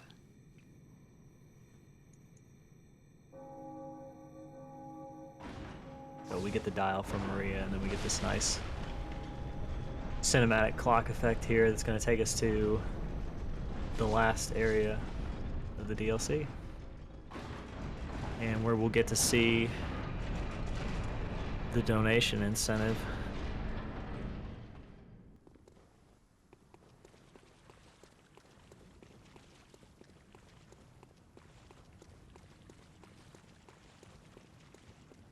You're right. I'm really excited about that. Orphan of Cost without gun parry should be really, really cool to see. So thanks everyone for donating towards that, and hopefully be a very impressive show. Yeah, so what you're going to see instead of the gun parries is the backstab strats. And the backstab strats are definitely more interesting to watch, but can be a lot scarier potentially. There is a small chance, in addition to just the danger of actually being up close and personal with Orphan of Kos for the duration, there is a small chance that Orphan can just kind of get out of the loop of the backstabbing and do what they call instant lightning, which is where Orphan transforms into second phase and just starts launching the lightning, which can be incredibly dangerous and probably run killing most of the time. It does end up killing the run, which is why runners have moved on to what we now do, which is the gun parrying. And if you're not familiar with the gun parrying, it's not as cool to watch, but it is very, very effective. What you do is you backstab the opener of Orphan, and then you can just loop the same move over and over by parrying the follow-up that Orphan does to being backstabbed. So it's very, very effective, not as cool to watch, so we're going to get to see the more action-packed version, but potentially more dangerous version.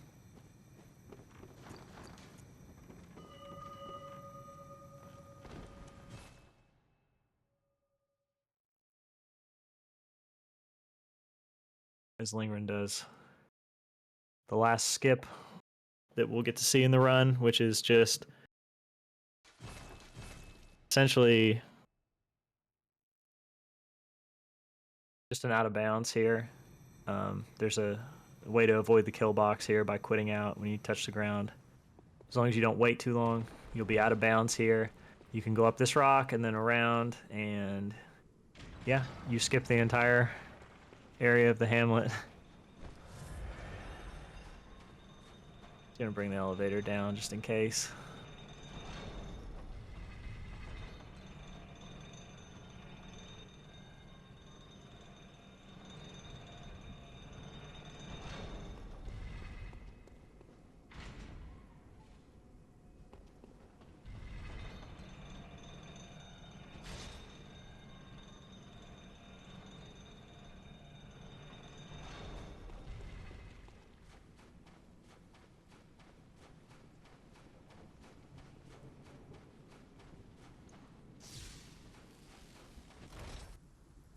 So if everybody could just send lingRen luck here,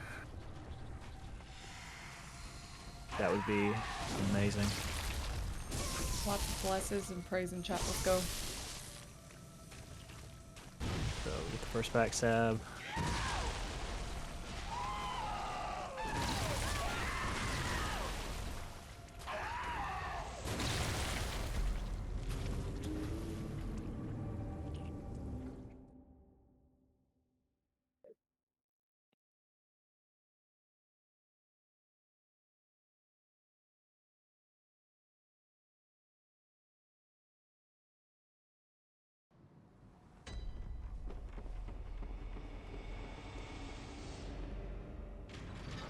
Orphan does a lot of damage.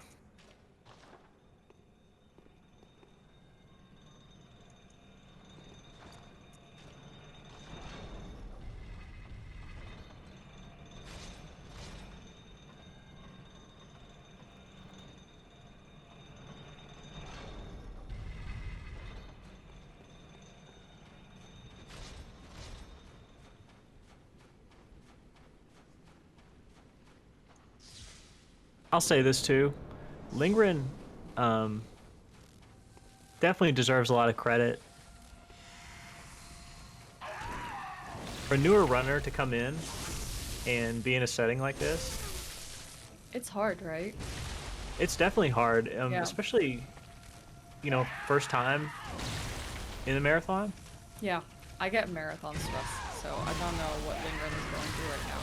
Not to mention the cool, like, stop Oh, yeah. cycle that's day for the marathon. And I mean, ultimately, when we come out for these like marathon settings, it's not about the PBs or the best Oh, splits or no. anything like that.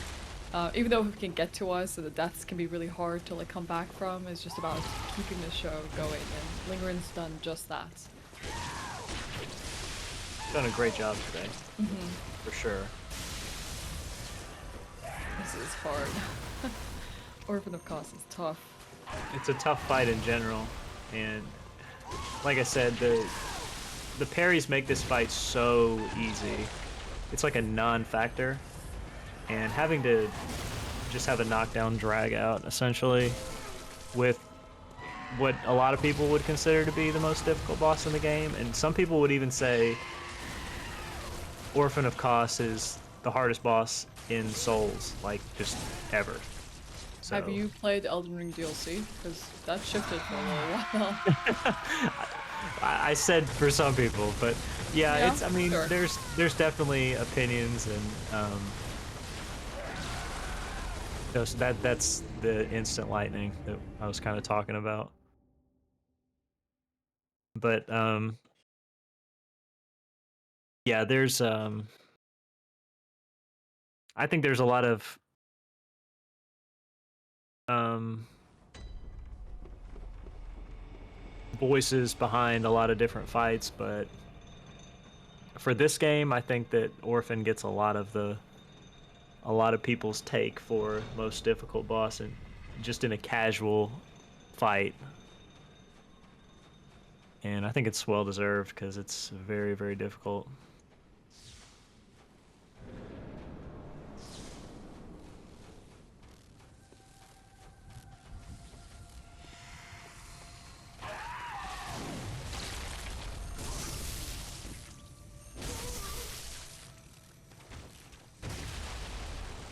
Sarkis goes a lot better for them here.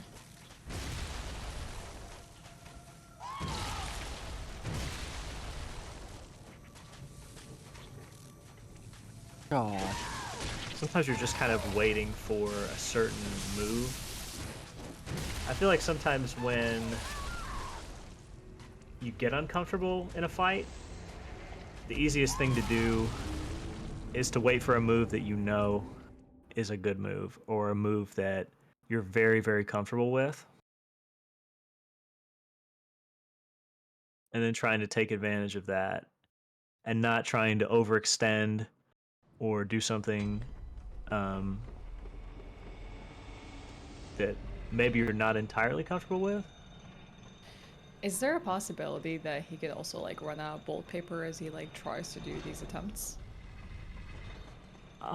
That it's possible, but he should have additional stored in the box. I believe he bought 15 bolt papers earlier and 21 beast blood pellets. So if necessary, he can go back to the dream Okay. and get the extras that are in there, and hopefully that will be enough. That probably won't be an issue. Yeah, I mean, I can't imagine that this is going to be much of a hurdle here. Hey, you got this, lingRen.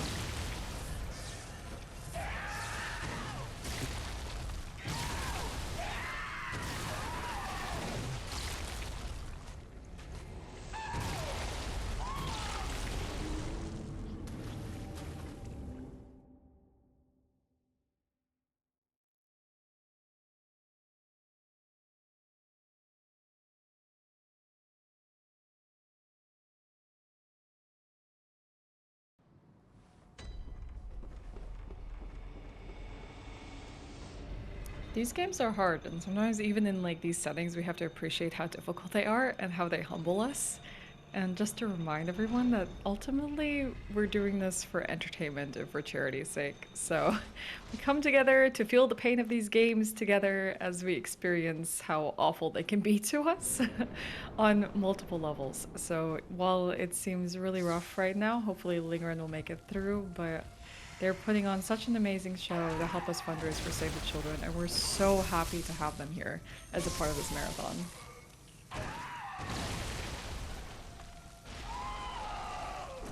And that's right, now is a good time to donate and give lingRen good vibes.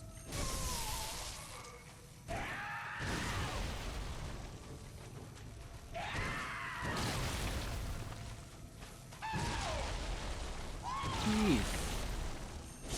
Why?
Just chain a few backstabs together here. I'm gonna speak too soon. I think once. I'm holding my Well, I breath. think even in a setting like this, where some things haven't gone right, just seeing a few things work out in a row does a lot for somebody. Let's go! And that's Yeah! kind of what I mean. Like just seeing a few things go right can be contagious. Yes, absolutely. But I didn't want to be the person that said it. Like, this is looking good. Like, I was just like, lips sealed. Woo! That was good to see. Nice job, lingRen. Like, even like sometimes in the marathon setting like this, when things are going wrong, you can spiral. And it just gets worse and worse and Oh, worse. easily, for Easily. sure.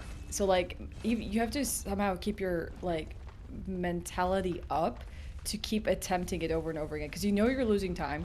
You know everyone's like, just waiting for you to accomplish this. You have other runs to follow up that are going to follow up and you're just stressed out like, "Oh my god, I can't get this to happen." So, they did it and that's amazing.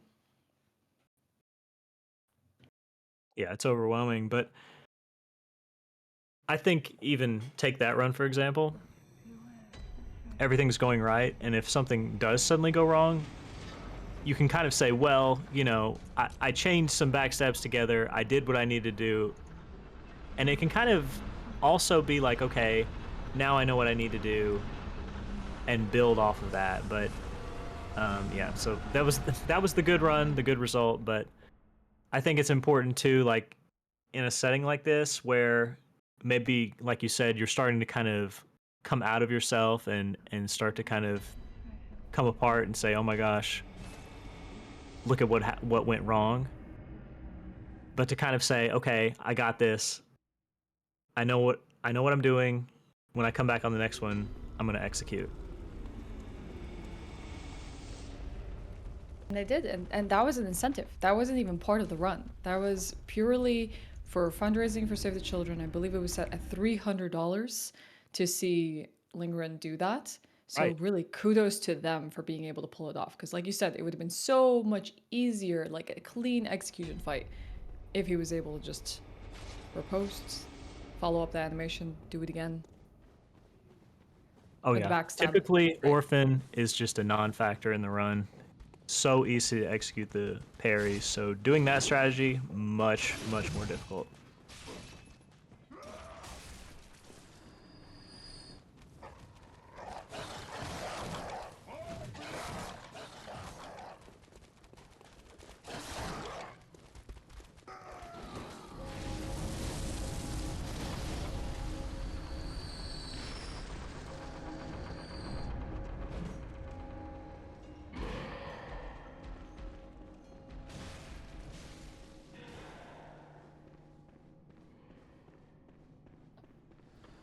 So we're closing up on the run, huh?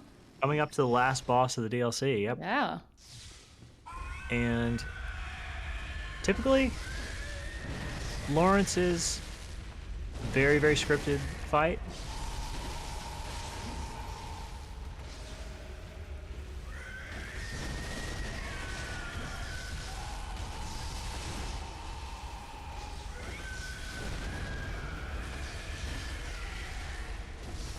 Gaining limb breaks on this boss lets us do a lot of damage.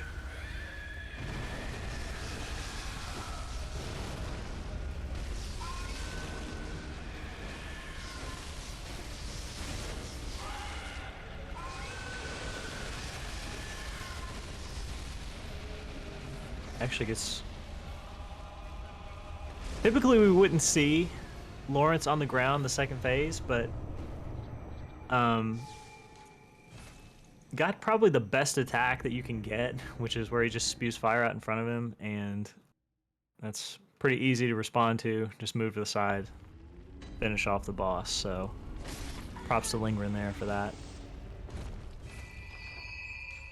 And there is a last but not least to this. There was one optional base game, well, two optional base game bosses before the final boss.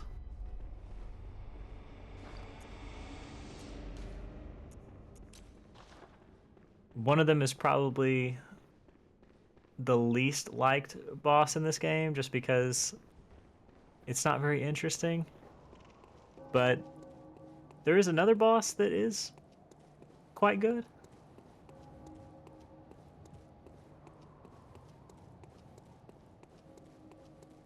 And I'm referring to the Witches of Hemwick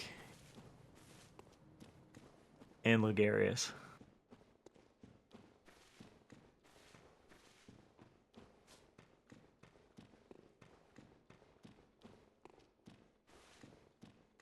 And the Witches of Hemwick is typically a boss that you would fight probably around the mid-game, maybe around the time that you kill Amelia. So before killing Rom, before killing Shadows of Yharnam, you would probably come here. And so the damage here is going to be scaled pretty high, but when we get to Logarius, he would be more around our character's level.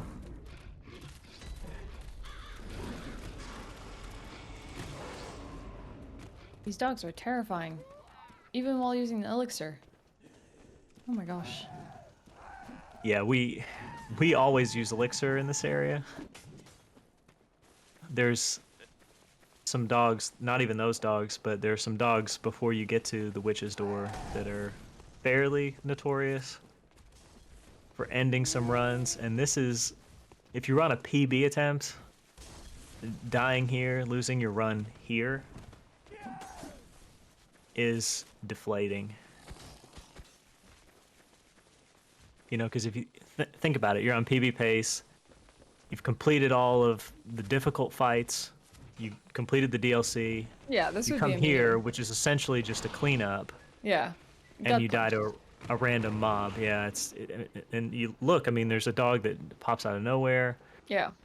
It's It's not an easy game to run through. That's for sure. no, there's no shortage of dangerous mobs in this game. Yeah, I feel like there's some in the like From Software titles that are like this throughout like the entirety of the run. And like to mind, I feel like there's big sections in like Demon Souls like this, Bloodborne, even like Dark Souls, but like they're not always consistently intense.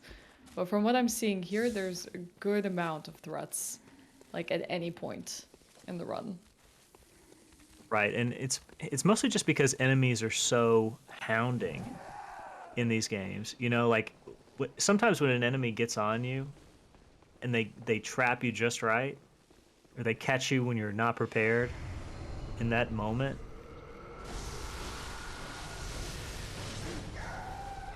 And sometimes you're just sort of flabbergasted and it's already too late. But yeah, Witches of Hemwick, there's really not much to say.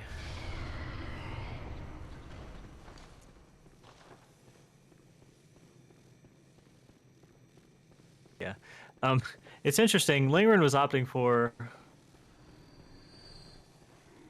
strat there that typically you wouldn't see in a marathon just because it loses RTA, but it kind of goes back to what I was speaking about earlier when I was talking about the spider wolf skip and the ability to spawn back on the last stable ground that you touched. Whenever you enter a boss arena in this game and you're fighting the boss is active, you're not considered on stable ground. So, for example, if you're fighting a boss and in the middle of the fight your game crashes or you quit out, it's going to spawn you right outside On the the outside boss of log. things. Right, so because you're not touching stable ground. But as soon as the boss is considered dead by the game and you receive the echoes in this game or the souls or the runes in Elden Ring, all of that ground becomes stable ground because there's no boss in that area anymore. So what lingRen was doing there's a barrel in that arena that's next to a bed, and if you kill witches and you're quick enough and you can run over to the bed, you can run up the side of the bed and up onto the barrel, and the barrel's a breakable object, which is not considered stable ground because it's Yeah. breakable.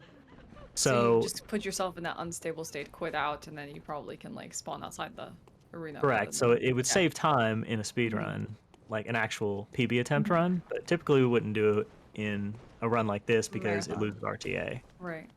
for the I mean, quit out. honestly, when it comes to like marathons as well, you actually have to practice marathon runs to beat the muscle memory out of your head, where you're Absolutely. like prone to doing these things because this is what you do in your normal runs.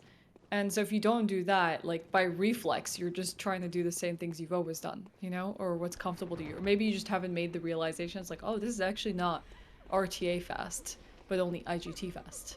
Right. Um, Yeah, but it's interesting that some of these strats have been performed in this run because it gives perspective. It's one thing for me to talk about them, but it's another thing, when you can kind of see it as well. So that's interesting too. There's a lot of stuff that happens in runs, like for people who tune into these events, but maybe they don't necessarily watch a ton of speedruns or PB attempts.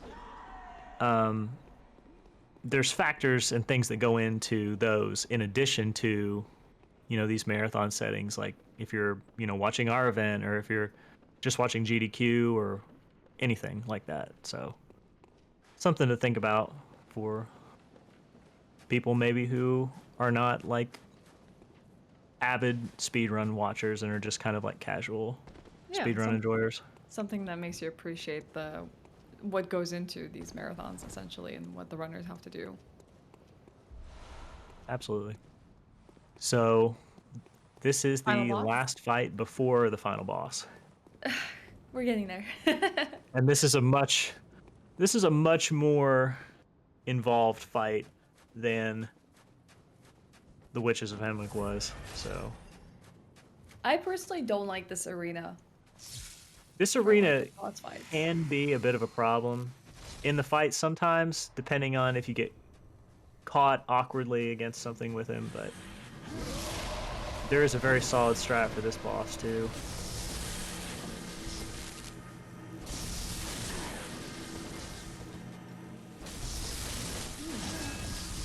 So Definitely chain essentially, blocking him here. essentially if you chain these attacks, you can just get back steps from him consistently. Awesome. He goes into his second phase which he tries to charge up, but we're just going to backstab him out of it. Well done. And then lingRen's going to clean him up. All right, so Now on to the final boss. final boss of the game. And the secret boss. Oops. Oops, spoiled. Did I spoil anybody? Hopefully not. I know, I'm sure there's people who are still waiting for that PC version of Bloodborne because they haven't played it yet. Bloodborne is about to turn 10 years old. It's crazy. Yeah. Oh, the 10-year anniversary. Derave, that's your fault. You can't be blaming anyone else for that. PlayStation is very accessible.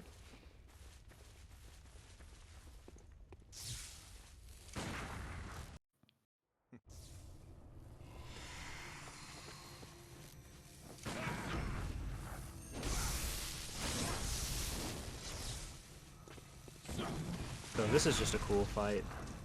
The way you fight this boss is cool. I just think it's exciting. He's mean. The enemies are mean. He's aggressive. He's incredibly aggressive. He's sort of like the amalgamation of everything that the game has been trying to teach you as the hunter of how you should be playing the game. So Gehrman is truly you fighting yourself. The game's version of what you should be at the end of your playthrough. That's a really interesting way of putting it. Gascoigne is like the game's idea of how you should be at the beginning of the game. Gehrman is how you should look at the end.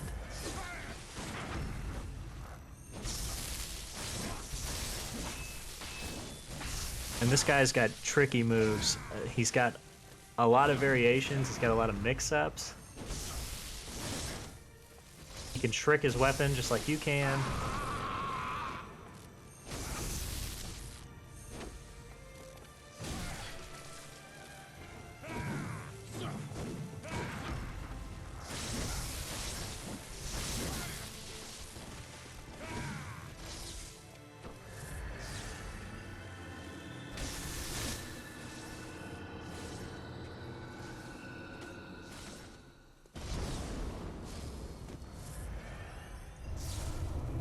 And this is kind of one of those fights similar to Radagon and Elden Beast, where you do have to win both fights in one go.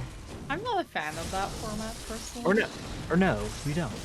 You don't have to do it with this one. You don't. Whose presence? You don't. Okay. No. Okay. It's been a while since it's been a while since I've died to Gehrman, but no, you don't. I don't know where I came up with that. Flex. Well, I've died to Gehrman. I've just reset if I died to him. True.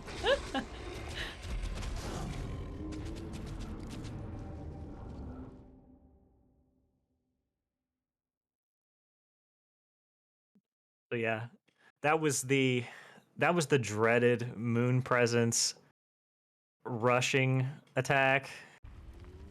Moon Presence has this one attack. It's similar to I always want to say Ocelot, but that's the baby from Dark Souls 3, the dragon.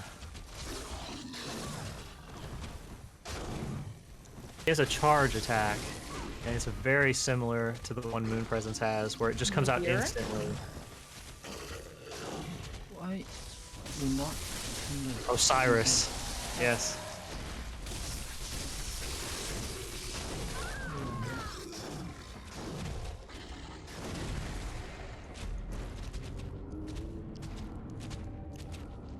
The Moon Presence has one, and you don't get to see it too much typically in all bosses runs because the damage is so high, but in BL4 speedruns you'll see it a lot.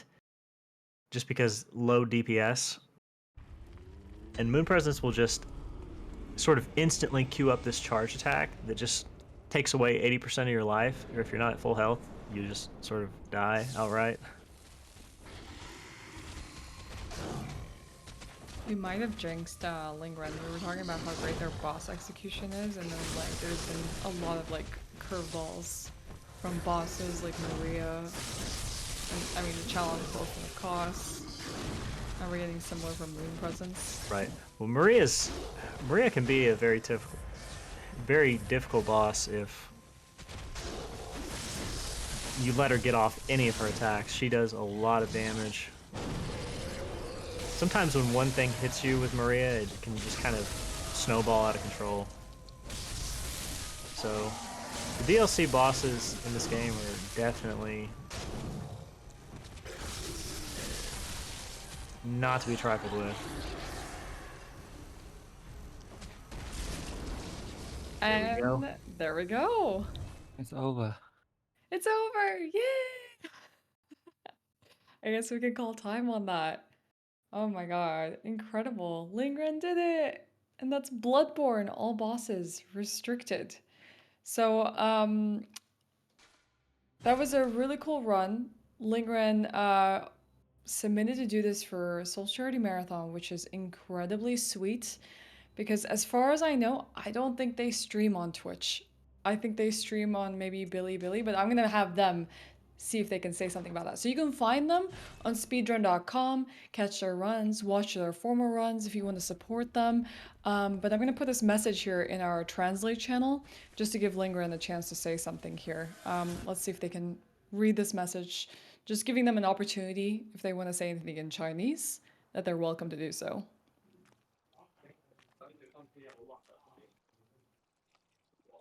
Are you cold?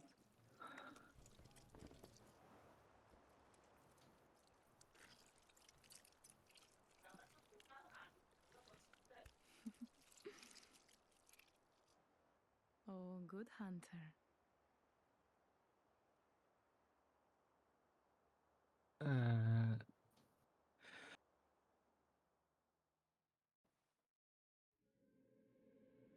And I want to thank the right on Bilibili. His name is REGHT, and he make me to the speedrun this area. So I want to thanks him. Is that all? Oh, that's very sweet. Well, thank you so much, lingRen. If also Genso, if you want to say anything as well, feel free. Now is the moment before we cut to an intermission. Yeah, I just appreciate you guys having me on here. It was kind of last minute, but you know, I enjoy it. I enjoy getting to see a Bloodborne run always. So, thank you very much, everybody. Thank you so much, Genso, for commentating. Yes. And Thank you so go ahead. much. Thank you so much, lingRen. That was a fantastic run.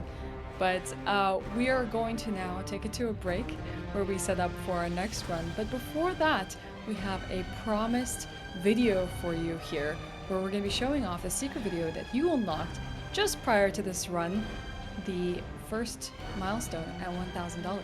So thank you so much for that. We're going to cut to break and we'll see you very soon.